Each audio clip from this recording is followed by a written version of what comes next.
waters forecast for the Cape.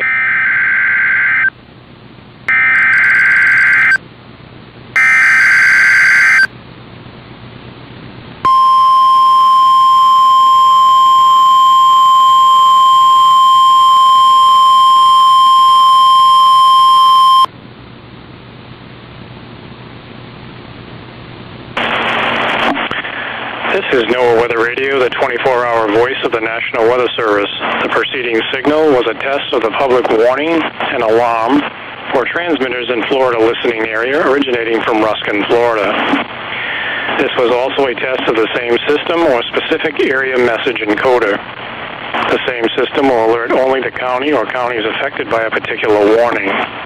These tests are conducted each Wednesday between 11 a.m. and noon, and again between 6 p.m. and 8 p.m. in the evening, unless severe weather threatens.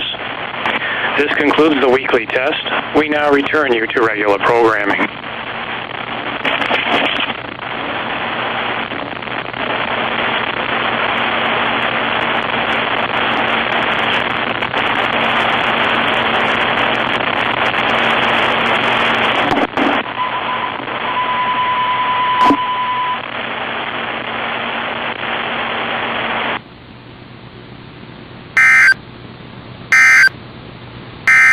The Tampa climate summary for this evening.